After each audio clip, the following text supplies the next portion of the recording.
मेरे प्यारे दोस्तों, कैसे हैं आप सब। आप सभी को मीठा मीठा प्यारा सा नमस्ते। आज हम आप सभी के लिए एक और बहुत प्यारी सी कहानी लेकर आए हैं जिसका शीर्षक है जैसे को तैसा। तो शुरू करें।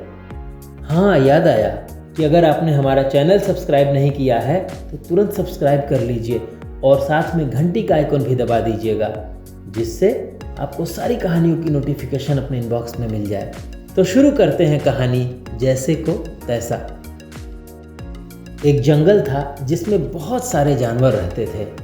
उस जंगल के पास ही एक छोटा सा गांव भी था जिसमें कुछ मनुष्य रहते थे। जंगल में दो बड़े प्यारे दोस्त थे, एक भैंस और दूसरा घोड़ा। दोनों साथ साथ ही चरते थे और एक ही रास्ते से जाकर एक ही झरने का पानी पीते थे। एक दिन दोनों में लड़ाई हो गई। लड़ाई थोड़ी आगे बढ़ गई तो भैंस ने सींग मार मार कर घोड़े को अधमरा कर दिया।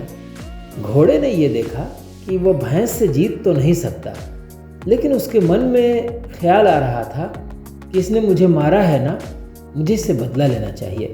ऐसा सोचकर वह वहां से भाग गया और सीधा मनुष्य के पास पहुंचा। घोड़े ने मनुष्य से कहा कि मेरी सहायता करो। तो मनुष्य ने कहा, मैं तुम्हारी सहायता कैसे कर सकता हूँ? भैंस के तो बहुत बड़े बड़े सींग हैं, वह बहुत बलवान है, मैं उससे कैसे जीत पाऊंगा? तो घोड़ा समझाया, तुम मेरी पीठ पर बैठ जाओ और एक मोटा सा डंडा ले लो, मैं जल्दी जल्दी दौड़ता रहूंगा। तुम डंडे से मार मार कर भैंस को अधमरी कर देना और रस्सी से बांध देना। तो मनुष्य ने पूछा, वो तो ठीक है, लेकिन मैं उसे रस्सी से बांधकर भला क्या करूंगा? तब घोड़े ने बताया, मैं बताता हूं, भैंस बड़ा मीठा दूध देती है, तुम उसे पी लिया करना, तुम्हारी सेहत और भी अच्छी हो जाएगी।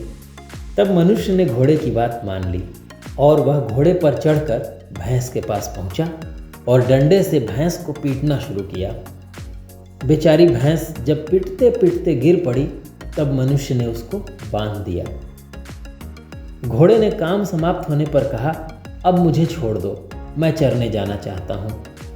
मनुष्य जोर जोर से हंसने लगा।